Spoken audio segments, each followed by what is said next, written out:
পাঠ করছি বীর মুক্তিযোদ্ধা মতিউর রহমান রেন্টুর লেখা আমার ফাঁসি চাই নামক বইটি। আজ নবম পর্ব। ৮৬ নির্বাচন।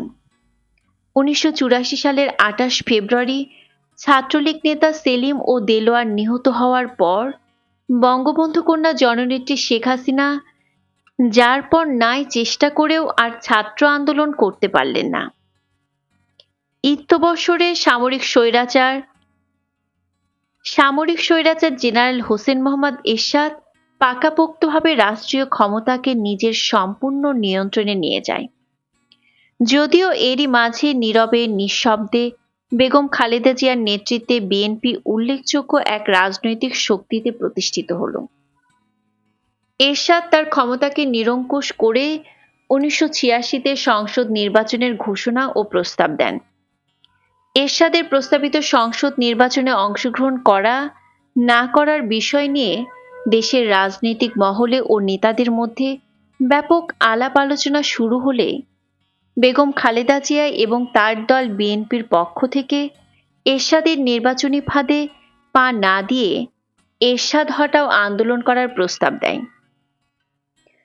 তখন জননেত্রী বঙ্গবন্ধু কন্যা শেখ হাসিনার সাথে গুলশানের জৈনিক ব্যবসায়ী এসআই চৌধুরী, যার পুরো নাম সিরাজুল ইসলাম চৌধুরীর গুলশানের বাসায় তৎকালীন ডিজিএফআই এর ব্রিগেডিয়ার মাহমুদুল হাসানের সাথে গোপন বৈঠক হয়। ব্রিগেডিয়ার মাহমুদুল হাসান জেনারেল এরশাদের পক্ষ থেকে ব্যক্তিগতভাবে শেখ হাসিনাকে নির্বাচনে অংশগ্রহণ করার অনুরোধ করেন এবং নির্বাচনী সকল ব্যয়ভার বহন করার প্রতিশ্রুতি দিলে শেখ হাসিনা আন্দোলনের অংশ হিসেবে নির্বাচনে অংশগ্রহণ করার পক্ষে মত দেন। এই পরিস্থিতিতে দেশের বামপন্থী রাজনৈতিক নেতৃবৃন্দের, বিশেষত কমিউনিস্ট পার্টির প্রয়াত সাধারণ সম্পাদক কমরেড ফরহাদের প্রচেষ্টায় বেগম খালেদা জিয়া এবং শেখ হাসিনার মতপার্থক্য এই কৌশলে কমিয়ে আনা হয় যে নির্বাচনে শুধুমাত্র দুই নেত্রী ছাড়া আর কেউ দাঁড়াবে না। অর্থাৎ বামপন্থী নেতৃবৃন্দ বেগম জিয়াকে এটা বোঝাতে সমর্থ হয় যে বেগম জিয়া এবং শেখ হাসিনা দুজনে ১৫০-৩০০ আসনে নির্বাচনে দাঁড়াবেন, আর বাকি সবাই মিলে দুই নেত্রীকে ৩০০ আসনে জিতিয়ে দেবেন। তাহলে গণতান্ত্রিকভাবে নির্বাচনের মাধ্যমে সামরিক স্বৈরাচার জেনারেল এরশাদকে ক্ষমতাচ্যুত করা যাবে এবং তাতে করে রাজনৈতিক দলসমূহের মধ্যে বিভেদ ও অনৈক্য সৃষ্টি হবে না। বেগম খালেদা জিয়া এরশাদকে ক্ষমতাচ্যুত করার প্রয়াসে দুই নেত্রী ১৫০+১৫০ সমান ৩০০ আসনে নির্বাচনের প্রস্তাবে সায় দেয় এবং শেখ হাসিনা ও খালেদা জিয়া মুখোমুখি সংক্ষিপ্ত বৈঠক করেন। কিন্তু গুলশানের ব্যবসায়ী এসআই চৌধুরীর মাধ্যমে দুই নেত্রীর এই গোপন নির্বাচনী কৌশলের কথা এরশাদের কাছে পৌঁছে যায় এবং এরশাদ রাষ্ট্রপতির অধ্যাদেশ জারি করে যে এক ব্যক্তির ৫-এর অধিক বা বেশি আসনে নির্বাচনে দাঁড়াতে পারবে না। ফলে দুই নেত্রীর ১৫০-৩০০ আসনে নির্বাচন করার কৌশল ভণ্ডুল হয়ে যায়। তখন বেগম জিয়া এরশাদের নির্বাচনী ফাঁদে পা না দিয়ে এরশাদ পতনের আন্দোলনে পুরনো অবস্থানে চলে যান। এদিকে গুলশানের এসআই চৌধুরীর বাড়িতে ডিজিএফআই ব্রিগেডিয়ার মাহমুদুল হাসানের সাথে শেখ হাসিনার আবার বৈঠক হয় এবং সেই বৈঠকে দাবি করা হয় নির্বাচনী ব্যয় হিসেবে আগে যে পরিমাণ অর্থ ধরা হয়েছে এখন তার ৩ গুণ অর্থ দিতে হবে এবং ডিজিএফআই ব্রিগেডিয়ার মাহমুদুল হাসান ১ ঘন্টার সময় চেয়ে চলে যান এবং বঙ্গবন্ধু কন্যা জননেত্রী শেখ হাসিনা ধানমন্ডি ৩২ নম্বরে বঙ্গবন্ধু ভবনে চলে যান। ঘণ্টা ২ পর সন্ধ্যার দিকে ব্যবসায়ী এসআই চৌধুরী দুটি মাইক্রোবাস সঙ্গে নিয়ে ৩২ নম্বরে এসে হাজির। এসআই চৌধুরী আর শেখ হাসিনার মধ্যে ১-১.৫ মিনিট কথা। তারপরই হুকুম হলো তাড়াতাড়ি মাইক্রোবাস থেকে বস্তাগুলো নামিয়ে আনো। সঙ্গে সঙ্গে মাইক্রোবাস থেকে মুখ সেলাই করা মোট ৯টি নতুন বস্তা নামিয়ে বঙ্গবন্ধু ভবনের নিচতলায় লাইব্রেরি আর বেডরুমের মাঝে যে মাস্টার বাথরুম, সেই বাথরুমে রাখা হলো। এরপর শেখ হাসিনা আদেশ করলেন সাংবাদিক সম্মেলনের আয়োজন করতে এবং ডক্টর কামাল হোসেন সহ আওয়ামী লীগের কেন্দ্রীয় নেতাদের ৩২ নম্বরে বঙ্গবন্ধু ভবনে জরুরি ভিত্তিতে আসতে বলার জন্য। ডক্টর কামাল হোসেন সহ যে সকল নেতাদের টেলিফোনে পাওয়া গেল তাদের অনতিবিলম্বে বঙ্গবন্ধু ভবনে আসতে বলা হলো। বিভিন্ন পত্রিকা অফিসে টেলিফোনের মাধ্যমে এবং সশরীরে গিয়ে জরুরি সাংবাদিক সম্মেলনের সংবাদ জানানো হলো। সাংবাদিক সম্মেলনের বিষয়বস্তু সম্পর্কে সাংবাদিকদের কিছু জানানো সম্ভব হলো না। শুধু বলা হলো জরুরি এবং খুবই গুরুত্বপূর্ণ সাংবাদিক সম্মেলন। আসলে সত্যি কথা বলতে কি, সাংবাদিক সম্মেলনের বিষয়বস্তু সম্পর্কে ডক্টর কামাল হোসেন সহ কোনো নেতাই কিছুই জানেন না। মূল বিষয়বস্তু সম্পর্কে জানেন মূলত 4 ব্যক্তি। 1. শেখ হাসিনা, 2. ব্যবসায়ী এসআই চৌধুরী, 3. ডিজিএফআই এর ব্রিগেডিয়ার মাহমুদুল হাসান এবং 4. প্রধান সামরিক আইন প্রশাসক সেনাবাহিনী প্রধান রাষ্ট্রপতি জেনারেল হুসেন মোহাম্মদ এরশাদ। সত্ত্বেও বহু সংখ্যক সাংবাদিক এসে উপস্থিত হলো ধানমন্ডি ৩২ নম্বর বঙ্গবন্ধু ভবনে। শেখ হাসিনা ইতোমধ্যে আওয়ামী লীগের নেতাদের এরশাদের নির্বাচনে যাওয়ার সিদ্ধান্ত জানালেন এবং নেতারা বললেন নির্বাচনে যাব ঠিক আছে, কিন্তু একদিন আমরা বিষয়টা নিয়ে আলোচনা করি, তারপর সিদ্ধান্ত নিই। শেখ হাসিনা বললেন আমাদের সময় নেই, তাড়াতাড়ি করতে হবে। খালেদা জিয়া এবং তার দল বিএনপিকে ল্যাং মেরে নির্বাচনে যেতে হবে, কাজে এটা নিয়ে এত আলোচনার দরকার নেই। বাইরে সাংবাদিকরা বসে আছে, এখনই নির্বাচনে যাওয়ার ঘোষণা দিতে হবে বলেই সরাসরি সাংবাদিকদের মাঝে এসে উপস্থিত হলেন এবং নির্বাচনে যাওয়ার ঘোষণা দিলেন। তার পরদিন 6 ফুট লম্বা 3 ফুট চওড়া 5 তলা একটি স্টিলের ওয়ার্ড্রোব আনা হলো এবং যে বাথরুমে সেলাই করা বস্তাগুলো আছে সেখানে রাখা হলো। তারপর একে একে বস্তা খোলা হতে লাগলো আর বস্তার ভিতরে থাকা 500 টাকার নতুন বান্ডিলগুলো ওই স্টিলের ওয়ার্ড্রোবে সাজিয়ে রাখা হলো।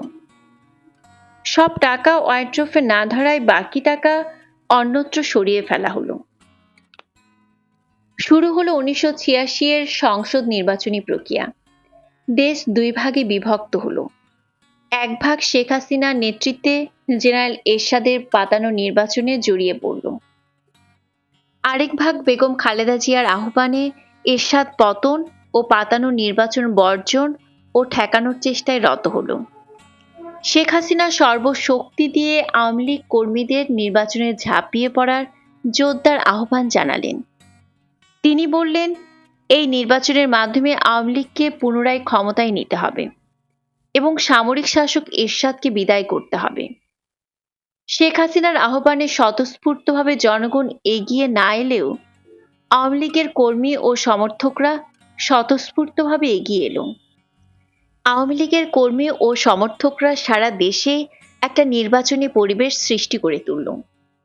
ওই সময়ে ফিলিপাইনের সামরিক একনায়ক জেনারেল মার্কোসের বিরুদ্ধে নিহত জননেতা মিস্টার একুইনোর বিধবা স্ত্রী মিসেস কোরাজন একুইনো প্রেসিডেন্ট পদে নির্বাচনে প্রতিদ্বন্দ্বিতা করছে। সারা বিশ্ব ফিলিপাইনের দিকে তাকিয়ে আছে। ঠিক এমনই মুহূর্তে বাংলাদেশেও সামরিক শাসকের বিরুদ্ধে গণতান্ত্রিক নির্বাচন ফিলিপাইনের মতোই প্রায় দৃষ্টি আকর্ষণ করে আছে। শেরেবাংলা নগরে মানিক মিয়া অ্যাভিনিউয়ে আওয়ামী লীগের শেষ নির্বাচনী জনসভা, বিশাল নির্বাচনী জনসভা। এর মাত্র 2 দিন আগে ফিলিপাইনে নির্বাচন হয়ে গেছে। সামরিক একনায়ক জেনারেল মার্কোস নির্বাচনের ফলাফল পাল্টে দিয়ে নিজেকে বিজয়ী ঘোষণা করেছে। অপরদিকে মিসেস কোরাজন একুইনো ওই ফলাফল প্রত্যাখ্যান করে নিজেকে বিজয়ী ঘোষণা করেছেন।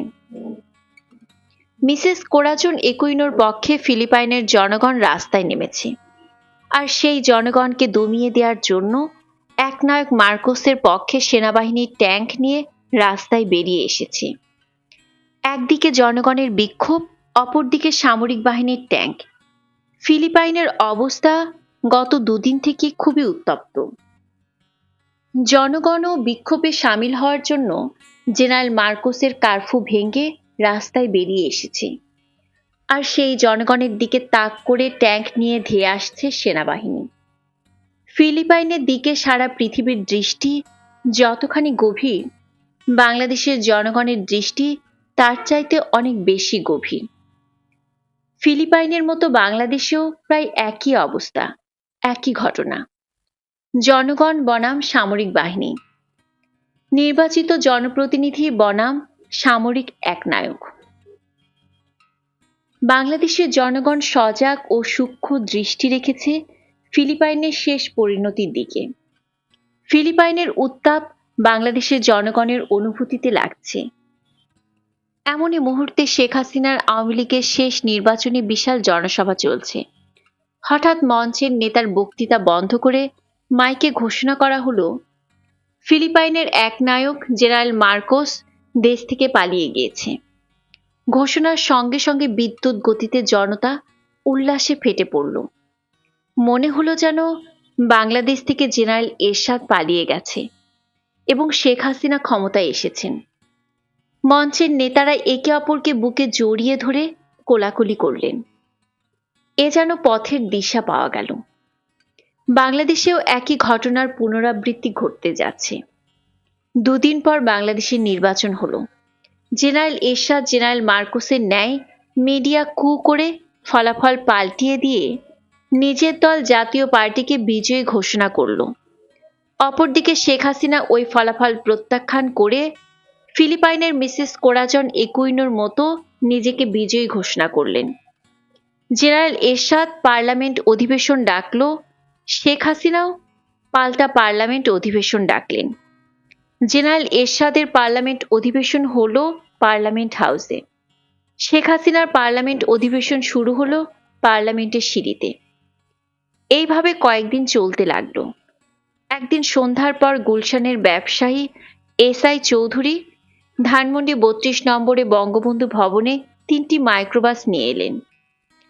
আগে থেকে অপেক্ষায় থাকা বঙ্গবন্ধু কন্যা জননেত্রী শেখ হাসিনা দৌড়ে এলেন এবং এসআই চৌধুরীকে নিয়ে বঙ্গবন্ধু ভবনের লাইব্রেরিতে বসিয়ে সঙ্গে সঙ্গে তিনি বেরিয়ে এসে মাইক্রোবাস থেকে দ্রুত ছালার বস্তাগুলো আগের জায়গায় নামিয়ে রাখতে বললেন। যথারীতি বস্তাগুলো নামিয়ে নির্দিষ্ট জায়গায় রাখা হলো। এবার বস্তা হলো ১৩টি। নেত্রীকে বস্তা নামানো শেষ হয়েছে জানানো হলো। নেত্রী মাইক্রোবাসের সঙ্গে আসা বঙ্গবন্ধু ভবনের বাইরে থাকা সাদা পোশাকের অস্ত্রধারী ব্যক্তিদের চা খাওয়ানোর কথা বললে এসআই চৌধুরী আপত্তি করে এখনই চলে যেতে হবে বলে তখনই বিদায় নিলেন। নেত্রী তাকে মাইক্রোবাসে তুলে দিয়ে ফিরে এলেন। অনুমান করা গেল নির্বাচনে যাওয়ার আগে ৯ বস্তা ১০ কোটি টাকা ছিল, আর এখন ১৩ বস্তায় ১৫ কোটি টাকা। বাংলাদেশের জনগণের আশা ছিল, আকাঙ্ক্ষা ছিল, জননেত্রী শেখ হাসিনা ফিলিপাইনের মিসেস কোরাজন একুইনোর মতোই আপোষহীন থাকবেন, জনগণকে রাস্তায় বেরিয়ে আসার আহ্বান জানাবেন। জনগণ রাস্তায় বেরিয়ে আসবে, সামরিক একনায়ক এরশাদের বিরুদ্ধে আন্দোলন করবে। এরশাদ জনগণের বিপক্ষে সেনাবাহিনী এবং ট্যাঙ্ক নামাবে। জনতার প্রতিরোধের মুখে সেনাবাহিনী এবং ট্যাঙ্ক অকার্যকর হবে। সামরিক স্বৈরাচার এরশাদ দেশ থেকে পালিয়ে যাবে। কিন্তু না, বঙ্গবন্ধু কন্যা জননেত্রী শেখ হাসিনা জনতার সমস্ত আশা আকাঙ্ক্ষা জলাঞ্জলি দিয়ে নীরবে নিঃশব্দে চুপিসারে স্বৈরাচারী জেনারেল এরশাদের পার্লামেন্টে যোগ দিলেন এবং এরশাদের পার্লামেন্টের বিরোধী দলের নেত্রী হলেন। দেশ থেকে সামরিক শাসন এবং সমন্বয়ক স্বৈরাচারী এরশাদ তো গেলই না, বরং ৮৬ এর নির্বাচনের পাতানো খেলায় সামরিক একনায়ক জেনারেল এরশাদ পূর্বের চাইতে আরো শক্তিশালী রূপে জগদ্দল পাথরের ন্যায় জনগণের ঘাড়ে চেপে বসল। এত বড় মাঠ! এরশাদের পার্লামেন্টের বিরোধী দলীয় নেত্রী জননেত্রী বঙ্গবন্ধু কন্যা শেখ হাসিনা তার নিশান পেট্রোল জিপের এক পাশে জাতীয় পতাকা, অন্য পাশে দলীয় পতাকা লাগিয়ে তার নিজ জন্মভূমি এবং পিত্রালয় টুঙ্গিপাড়ায় এলেন। পরদিন সকালবেলা গ্রামের এক জুনিয়র হাই স্কুলের শিক্ষকরা তাদের স্কুল পরিদর্শনের জন্য জননেত্রী শেখ হাসিনাকে আমন্ত্রণ জানালে তিনি আমন্ত্রণ গ্রহণ করেন। এক বিকেলে বিরোধী দলীয় নেত্রী শেখ হাসিনা উক্ত স্কুল পরিদর্শনে যান। গ্রামের পথ মাটির পথ, সেই পথে বঙ্গবন্ধু কন্যা শেখ হাসিনা যাচ্ছেন। মাইল খানেক যাওয়ার পর দেখা গেল স্কুল। একটি মাঠ, তার 3 দিকে লম্বা 3টি বড় টিনের ঘর। 3টি ঘরের 2টি অর্ধেকের বেশি ভেঙে পড়ে আছে, একটি ভালো আছে। এই ভালো ঘরটি বেশি দিন হয়নি তৈরি হয়েছে, আর ভাঙ্গা 2টি ঘর জরাজীর্ণ হয়ে ভেঙে পড়েছে। কেউ নেই দেখার, তা বোঝাই যাচ্ছে। দূর থেকে দেখা যাচ্ছে এবং শোনা যাচ্ছে স্কুলের মাঠে 5 থেকে 700 শিশু, কিশোর এবং বালক লাইন দিয়ে দাঁড়িয়ে আছে এবং স্লোগান দিচ্ছে, জয় শেখ হাসিনা, জয় বঙ্গবন্ধু শেখ মুজিব। বলতে গেলে এদের কারো গায়ে জামা নেই। মাঝে মাঝে কেউ কেউ আছে সম্পূর্ণ বিবস্ত্র, অর্থাৎ গায়ের জামা তো নেই, পরনের প্যান্টও নেই। সম্পূর্ণ উলঙ্গ হয়ে লাইনে দাঁড়িয়ে আছে আর তীব্র কণ্ঠে স্লোগান দিচ্ছে, জয় শেখ হাসিনা, জয় জাতির পিতা শেখ মুজিব। ভেঙে পড়ে থাকা স্কুল ঘর, আর সেই স্কুল মাঠে দাঁড়িয়ে আছে 500-700 বস্ত্রহীন শিশু, কিশোর আর বালকের দল। এই হচ্ছে শেখ হাসিনার ও শেখ হাসিনার পিতার জন্মভূমির চেহারা। শিক্ষালয় বিধ্বস্ত, গায়ে বস্ত্র নেই। এরা দিনে দিনে আরো বড় হলে অন্ন পাবে কোথায়? দেখে গা শিউরে উঠল। হঠাৎ মনে হলো, আমাদের মাঝে তো বঙ্গবন্ধু কন্যা এরশাদের বিরোধী দলীয় নেত্রী জননেত্রী শেখ হাসিনা আছেন। দেখি তিনি কি বলেন। মাঠের এক কোণায় একটি জীর্ণ টেবিল, একটি চেয়ার আর একটি মাইক লাগানো আছে। বিরোধী দলীয় নেত্রী ধীরে ধীরে এই টেবিলের সামনে এলেন, কিন্তু চেয়ারে বসলেন না। সরাসরি মাইকে বক্তব্য শুরু করলেন না। তিনি ভাঙ্গা বিধ্বস্ত শিক্ষালয়ের কথা বললেন না, বললেন না বালকদের বস্ত্রহীনতার কথা, বললেন না ভবিষ্যতের অন্ন সংস্থানের কথা। অন্ন, বস্ত্র, শিক্ষা এসব তিনি কিছুই বললেন না। তিনি বললেন, এত বড় মাঠ, এত বড় মাঠের কথা শহরের ছেলেরা তো চিন্তাই করতে পারে না। মাঠ ভরে গাছ লাগিয়ে দেবেন, অনেক গাছ লাগাবেন। নেত্রীর সফর সঙ্গীদের মধ্য থেকে একজন বললেন, পেয়ারা গাছ লাগাবেন, ছেলেরা খেতে পারবে।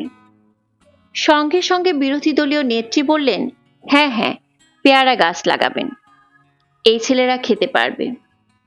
অতঃপর নেত্রী ফিরে এলেন তার নিজ বাড়িতে। সামরিক একনায়ক জেনারেল এরশাদ একাধারে রাষ্ট্রপ্রধান ও সরকার প্রধান।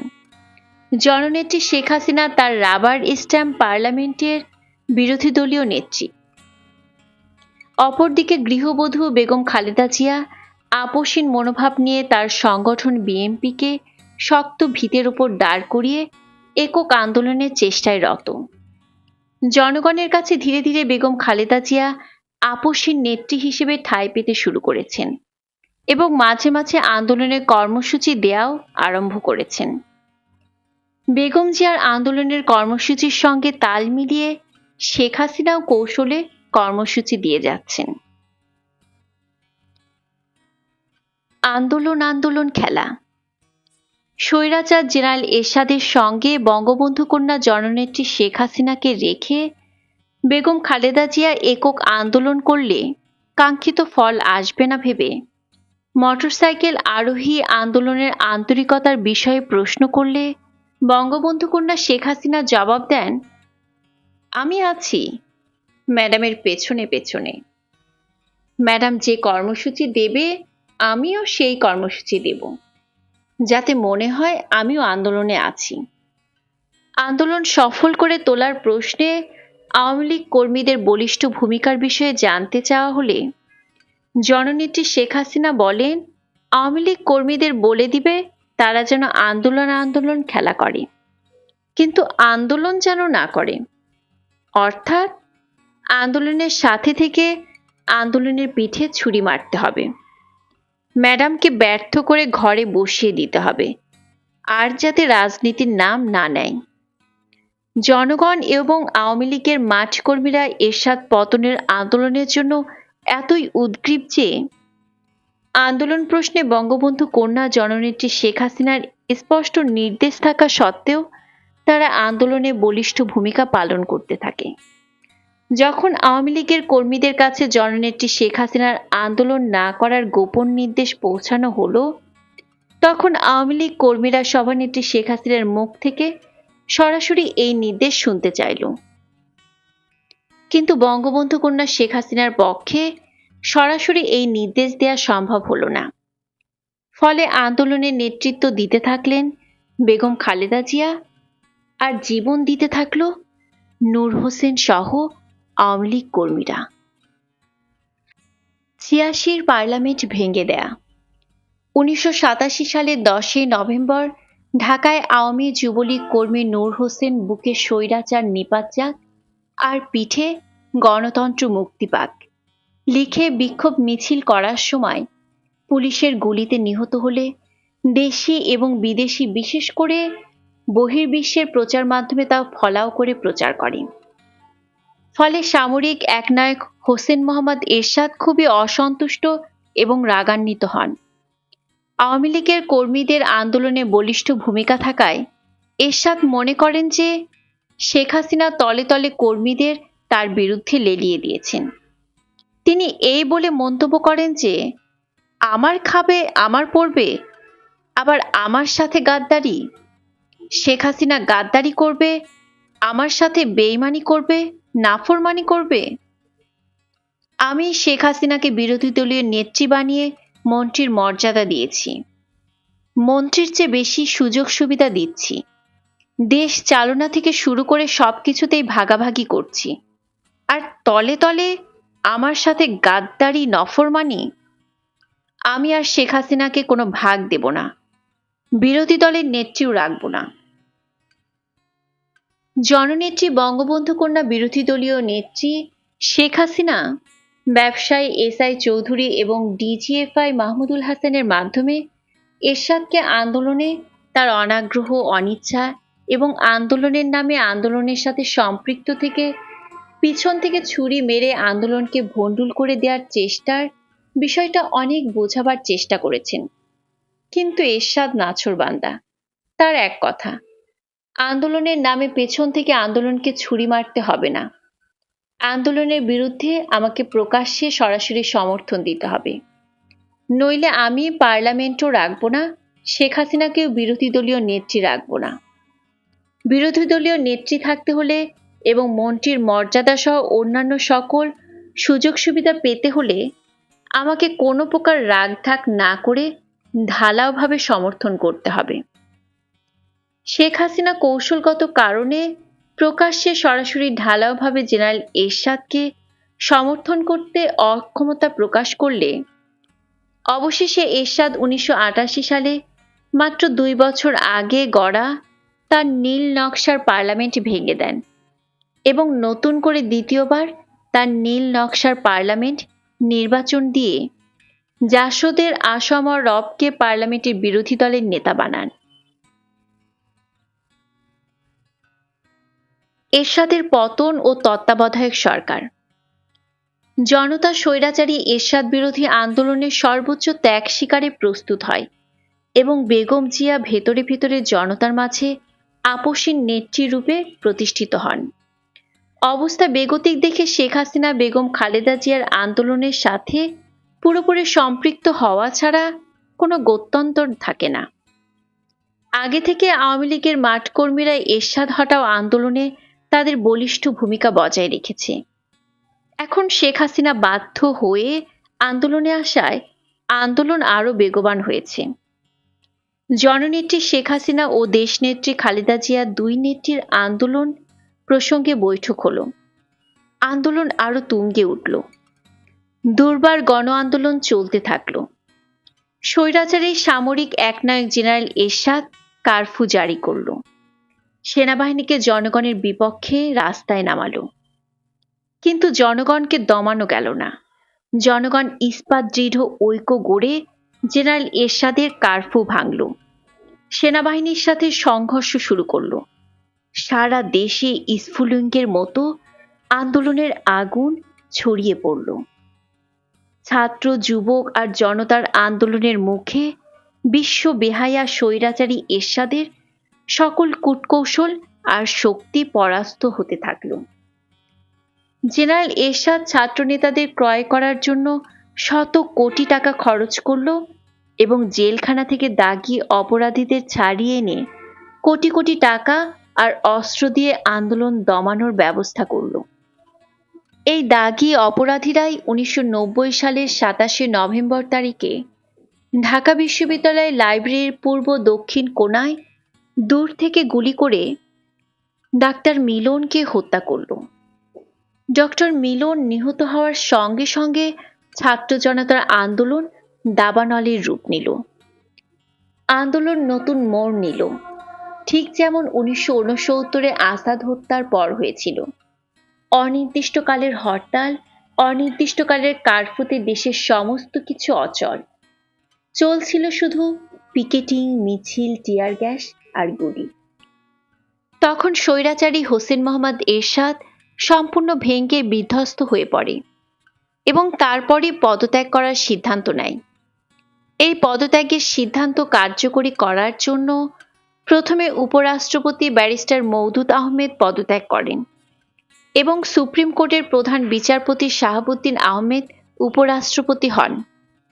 তারপর রাষ্ট্রপতি জেনারেল এরশাদ উপরাষ্ট্রপতি বিচারপতি শাহাবুদ্দিন আহমেদের কাছে পদত্যাগ করলে উপরাষ্ট্রপতি শাহাবুদ্দিন আহমেদ অস্থায়ী রাষ্ট্রপতি হন এবং তার নেতৃত্বে তত্ত্বাবধায়ক সরকার গঠন করে 1991 সালের 27 ফেব্রুয়ারি জাতীয় সংসদের নির্বাচন দেন। বাংলাদেশের ইতিহাসে এই প্রথম দেশের সব কয়টি রাজনৈতিক দল স্বাধীন, মুক্ত এবং স্বেচ্ছায় স্বতঃস্ফূর্তভাবে রাষ্ট্রপতি বিচারপতি শাহাবুদ্দিন আহমেদের নেতৃত্বে গঠিত তত্ত্বাবধায়ক সরকারের অধীনে জাতীয় সংসদ নির্বাচনে অংশগ্রহণ করে। নির্বাচনী প্রক্রিয়া দ্রুত এবং জোরদারভাবে এগিয়ে চলছে। নির্বাচনে অংশগ্রহণকারী সকল দল প্রার্থী মনোনয়ন চূড়ান্ত করেছে। দেশের জনগণও এই প্রথম মুক্ত, স্বাধীন এবং নিরপেক্ষভাবে আমার ভোট আমি দেব, যাকে খুশি তাকে দেয়ার দৃঢ় মনোভাব নিয়ে আগামী 27 ফেব্রুয়ারি 1991 সাল ভোট দেওয়ার স্বতঃস্ফূর্ত সিদ্ধান্ত নেয়। সারা দেশে চলছে ব্যাপক নির্বাচনী প্রচার। পোস্টার আর দেয়াল লিখনে ভরে গেছে সমস্ত জায়গা। দিবারাত্রি চলছে মিছিল, মিটিং। আওয়ামী লীগ এবং বিএনপি, মূলত এই দুটি দলের মধ্যে তীব্র নির্বাচনী প্রতিদ্বন্দ্বিতা হবে। বিএনপি এবং আওয়ামী লীগ এই দুই দলের কোথায় কে জেতে কে হারে বলা কঠিন। এরই মধ্যে এক সাংবাদিক সম্মেলনে জননেত্রী বঙ্গবন্ধু কন্যা আওয়ামী লীগ সভানেত্রী শেখ হাসিনা বললেন, বিএনপি 10টির বেশি সিট পাবে না। অর্থাৎ বিএনপি 300 আসনের মধ্যে 10টি আসনে বিজয়ী হবে এবং 290টি আসনে পরাজিত হবে বলে শেখ হাসিনা বললেন। স্কুল, কলেজ, অফিস, আদালতে, ঘরে বাইরে, মাঠে ঘাটে সর্বত্র নির্বাচনী আলোচনা আর প্রচারণা। এক কথায় নির্বাচনী প্রচারণা এখন তুঙ্গে। 10 ফেব্রুয়ারি ধানমন্ডি 32 নম্বরে বঙ্গবন্ধু ভবনের একটি কক্ষে রুদ্ধদ্বার বৈঠক বসল। সামনে 27 ফেব্রুয়ারি নির্বাচন। এই নির্বাচন উপলক্ষে আজকের বৈঠক। এই বৈঠকের আলোচনায় মোটরসাইকেল আরোহী যুক্তি দিয়ে বুঝিয়ে বলল, আওয়ামী লীগ ক্ষমতায় যাবে না। আগামী 27 ফেব্রুয়ারি নির্বাচনে আওয়ামী লীগ পরাজিত হবে এবং জননেত্রী বঙ্গবন্ধু কন্যা শেখ হাসিনা ঢাকার 2টি আসনেই পরাজিত হবেন। বৈঠকে উপস্থিত রবিউল আলম চৌধুরী ক্ষিপ্ত হয়ে বললেন, মিয়া, আওয়ামী লীগ ক্ষমতায় যাবে না মানে কি? আওয়ামী লীগ তো ক্ষমতায় যেয়ে আছে। ওই যে পাশের ঘরে বসে আছে হোম সেক্রেটারি, সংস্থাপন সচিব, পররাষ্ট্র সচিব। অন্য পাশের ঘরে বসে আছে পুলিশের আইজি, একটু আগে এসেছিল সেনাবাহিনী প্রধান জেনারেল নুরুদ্দিন খান, তারপরও বলেন আওয়ামী লীগ ক্ষমতায় যাবে না, শেখ হাসিনা প্রধানমন্ত্রী হবে না। মোটরসাইকেল আরোহী বলে, সেক্রেটারিরা যতই বসে থাকুক, পুলিশ প্রধান সেনাবাহিনী প্রধান যতই সালাম দিয়ে যাক, 27 ফেব্রুয়ারি নির্বাচনে জিতে আওয়ামী লীগের ক্ষমতায় যাওয়ার সম্ভাবনা খুবই কম। এই কথা বলার সঙ্গে সঙ্গে বৈঠকে উপস্থিত জননেত্রী বঙ্গবন্ধু কন্যা শেখ হাসিনা ক্রুদ্ধ স্বরে বলেন, তুমি এখনই বের হয়ে যাও, আর আসবে না। বের হয়ে যেতে যেতে মোটরসাইকেল আরোহী বলে, নেত্রী, আপনি বের করে দিলে আমি বেরিয়ে যেতে বাধ্য, তবে যা বললাম আর কদিন পরে তা আপনিও বুঝবেন।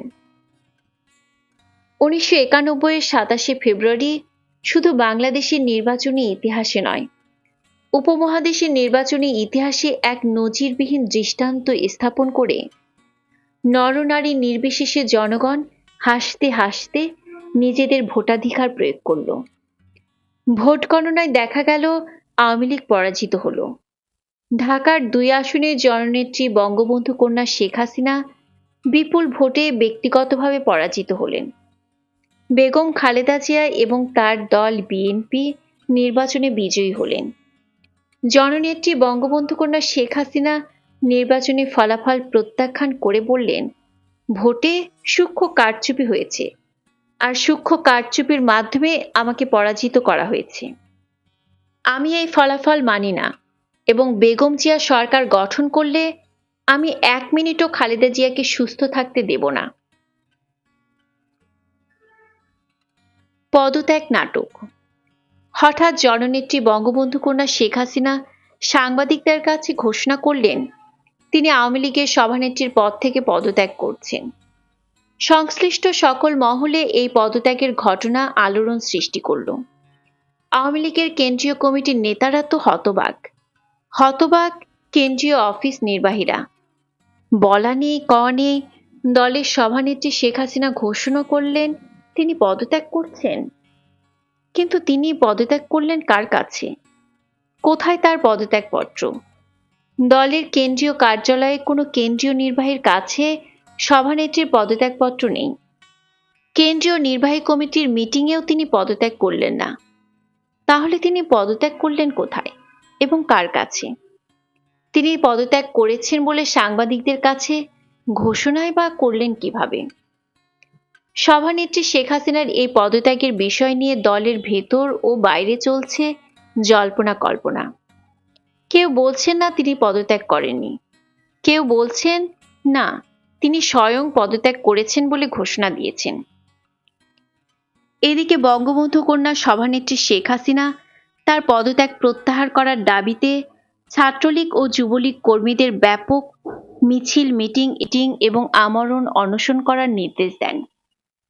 কিন্তু জননেত্রী বঙ্গবন্ধু কন্যা সভানেত্রী শেখ হাসিনার এই নির্দেশে যুবলীগ, ছাত্রলীগের কর্মীরা তেমন সাড়া না দিলে এবং পত্রপত্রিকা পদত্যাগ নাটক নিয়ে হইচই শুরু করলে দলের সভানেত্রী শেখ হাসিনা দলের সাধারণ সম্পাদিকা সাজেদা চৌধুরীকে সভানেত্রীর পদত্যাগপত্র ছিঁড়ে ফেলেছেন বলে ঘোষণা দেওয়ার অনুরোধ করেন।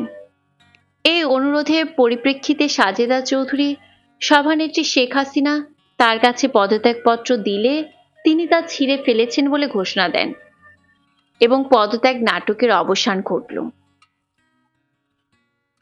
মোটরসাইকেল আরোহী পুনরায় ফিরে এলে জননেত্রী বঙ্গবন্ধু কন্যা বিরোধী দলীয় নেত্রী সাদর সম্ভাষণ জানিয়ে তার ব্যক্তিগত পরামর্শকের দায়িত্ব ও মর্যাদা পুনরায় ফিরিয়ে দেন। মোটরসাইকেল আরোহী জননেত্রী বঙ্গবন্ধু কন্যা বিরোধী দলীয় নেত্রী শেখ হাসিনাকে সদ্য সমাপ্ত নির্বাচন সম্পর্কে, নতুন সরকার সম্পর্কে আর কোনো কঠোর উক্তি না করে ধৈর্য ধরে অপেক্ষা করার পরামর্শ দেন। টাকার বিনিময়ে রাষ্ট্রপতি প্রার্থী। রাষ্ট্রপতি বিচারপতি শাহাবুদ্দিন আহমদের স্থলে নতুন রাষ্ট্রপতি নির্বাচনের সময় বিরোধী দলীয় নেত্রী জননেত্রী বঙ্গবন্ধু কন্যা শেখ হাসিনা হাজী মকবুল হোসেনকে 30 লক্ষ টাকার বিনিময়ে আওয়ামী লীগের পক্ষ থেকে রাষ্ট্রপতি পদপ্রার্থী করেন। অন্যদিকে এরশাদ এবং তার দল জাতীয় পার্টির সমর্থন নিয়ে সুপ্রিম কোর্টের সাবেক প্রধান বিচারপতি বদরুল হায়দার চৌধুরী রাষ্ট্রপতি প্রার্থী হন।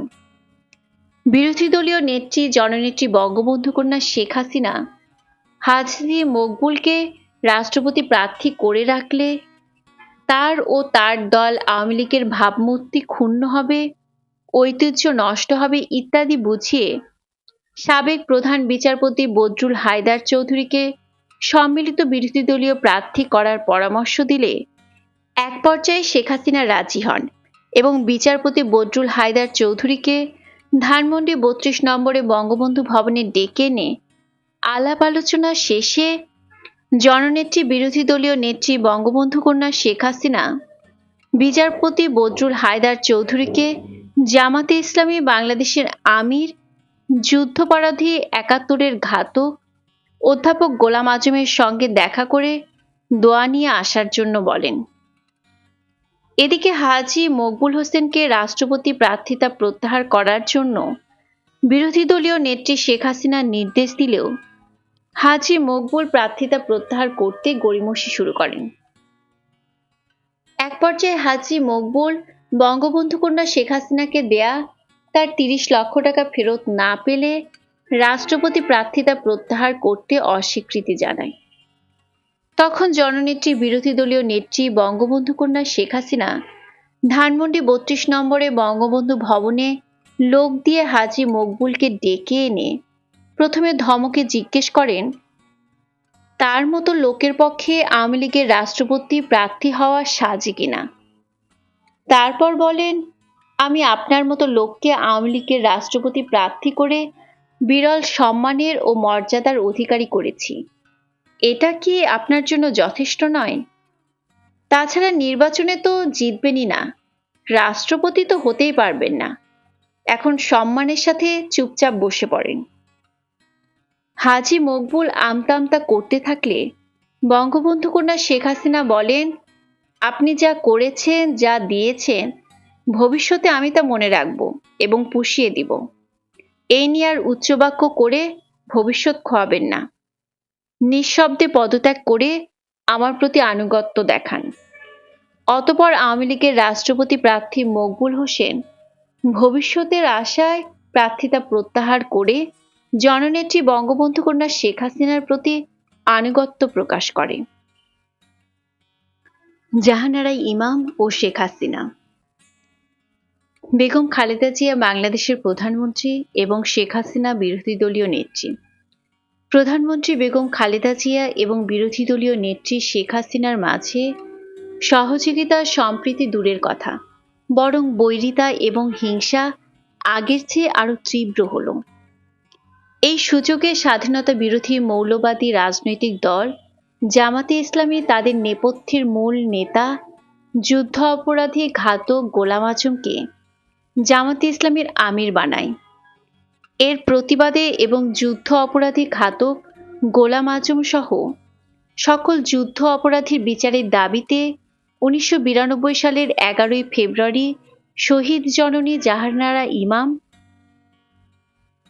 ১৯৯২ সালের ১১ই ফেব্রুয়ারি শহীদ জননী জাহানারা ইমাম মুক্তিযুদ্ধের চেতনা বাস্তবায়ন ও ৭১-এর ঘাতক দালাল নির্মূল জাতীয় সমন্বয় কমিটি নামে মুক্তিযুদ্ধের চেতনায় বিশ্বাসী একটি নতুন সংগঠন গড়ে তোলেন এবং আন্দোলন শুরু করেন। শহীদ জননী জাহানারা ইমামের নেতৃত্বে গড়ে ওঠা এই নতুন সংগঠনের আন্দোলন কর্মসূচিতে জনগণ ব্যাপক সাড়া দিল। নতুন প্রজন্ম শহীদ জননী জাহানারা ইমামের নেতৃত্ব ও কর্মসূচিতে দারুণ উৎসাহ ও আস্থা নিয়ে অংশগ্রহণ করতে থাকলে বঙ্গবন্ধু কন্যা বিরোধী দলীয় নেত্রী শেখ হাসিনা অস্থির ও উত্তেজিত হয়ে ওঠেন। তিনি কেবলই বলতে থাকেন, জাহানারা ইমাম নতুন দোকান খুলেছে, নতুন ব্যবসা ধরেছে, নেত্রী হতে চায়, জননেত্রী হতে চায়। ব্যবসার জায়গা পায় না, মুক্তিযুদ্ধের নাম দিয়ে ব্যবসা শুরু করেছে। মোটরসাইকেল আরোহী বঙ্গবন্ধু কন্যা শেখ হাসিনাকে বলে, নেত্রী এ কি বলছেন আপনি? সমগ্র জাতি জানে জাহানারা ইমাম শহীদ জননী। একাত্তরের মুক্তিযুদ্ধে তার ছেলে রুমি শহীদ হয়েছে। তিনি শহীদ জননী। আর আপনি এ কি বলছেন? বঙ্গবন্ধু কন্যা শেখ হাসিনা উত্তেজিত হয়ে বলেন, রাখো তোমার শহীদ জননী। ও কিসের শহীদ জননী? ওর ছেলে রুমি লুটপাট করতে যেয়ে নিজেদের গুলিতেই মারা গেছে। ওর স্বামী ৭১ সালে যুদ্ধের সময় আর্মিদের সাপ্লাই করত। মোটরসাইকেল আরোহী বলে, এ কি বলছেন নেত্রী? এসব কথা জনসম্মুখে বললে হিতে বিপরীত হবে। বঙ্গবন্ধু কন্যা বলেন, এজন্যই তো দম বন্ধ করে চুপ করে আছি এবং তোমাদের বলে রাখছি, তোমরা এগুলো বাইরে বলবে। জাহানারা ইমাম ধানমন্ডি ৩২-এর রাস্তায় ঢুকতেই ডান দিকের কোণায় প্রথম দ্বিতীয় তলা বাড়িতে থাকত। আমাদের বাড়ির পূর্ব দিকের প্রথম বাড়িটাই থাকত। জাহানারা ইমামদের পাকিস্তানি আর্মিরা পাহারা দিয়ে রাখত। জাহানারা ইমামের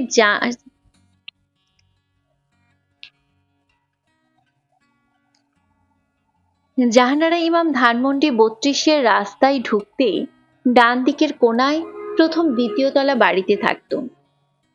ধানমন্ডি ৩২-এর বঙ্গবন্ধু ভবনের পূর্ব দিকের প্রথম বাড়িটাই থাকত।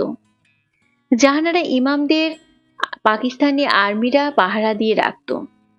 জাহানারা ইমামের স্বামী পাকিস্তানি আর্মিদের সাপ্লাই করত। ওই সময় প্রচুর টাকা পয়সা কামিয়েছে এরা, আর এখন এসেছে মুক্তিযুদ্ধের চেতনা বাস্তবায়ন করতে।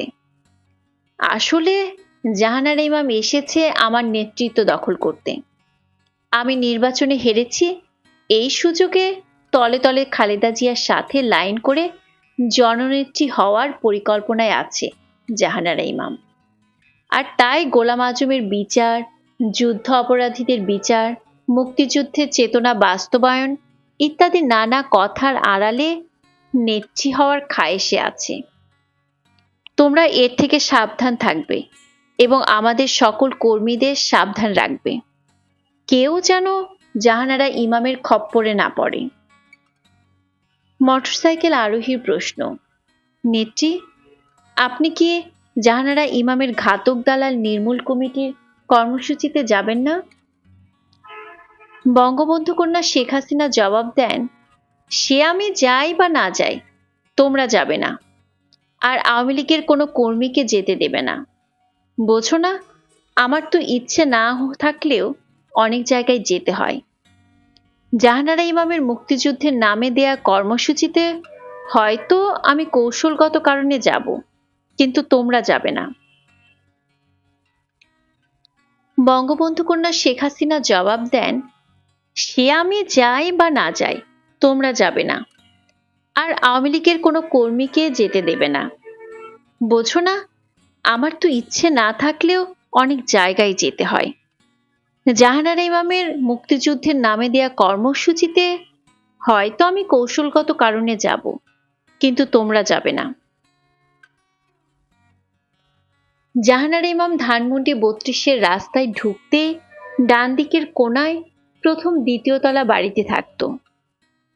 আমাদের বাড়ির পূর্ব দিকের প্রথম বাড়িটাই থাকত। জাহানারা ইমামদের পাকিস্তানি আর্মিরা পাহারা দিয়ে রাখত। জাহানারা ইমামের স্বামী পাকিস্তানি আর্মিদের সাপ্লাই করত। ওই সময় প্রচুর টাকা পয়সা কামিয়েছে এরা, আর এখন এসেছে মুক্তিযুদ্ধের চেতনা বাস্তবায়ন করতে। আসলে জাহানারা ইমাম এসেছে আমার নেতৃত্ব দখল করতে। আমি নির্বাচনে হেরেছি, এই সুযোগে তলে তলে খালেদা জিয়ার সাথে লাইন করে জননেত্রী হওয়ার পরিকল্পনায় আছে জাহানারা ইমাম। আর তাই গোলাম আজমের বিচার, যুদ্ধ অপরাধীদের বিচার, মুক্তিযুদ্ধের চেতনা বাস্তবায়ন ইত্যাদি নানা কথার আড়ালে নেত্রী হওয়ার খায়েশে আছে। তোমরা এর থেকে সাবধান থাকবে এবং আমাদের সকল কর্মীদের সাবধান রাখবে, কেউ যেন জাহানারা ইমামের খপ্পরে না পড়ে। মোটরসাইকেল আরোহীর প্রশ্ন, নেত্রী, আপনি কি জাহানারা ইমামের ঘাতক দালাল নির্মূল কমিটির কর্মসূচিতে যাবেন না? বঙ্গবন্ধু কন্যা শেখ হাসিনা জবাব দেন, সে আমি যাই বা না যাই, তোমরা যাবে না। আর আওয়ামী লীগের কোনো কর্মীকে যেতে দেবে না। বোঝো না, আমার তো ইচ্ছে না থাকলেও অনেক জায়গায় যেতে হয়। জাহানার ইমামের মুক্তিযুদ্ধের নামে দেয়া কর্মসূচিতে হয়তো আমি কৌশলগত কারণে যাব, কিন্তু তোমরা যাবে না।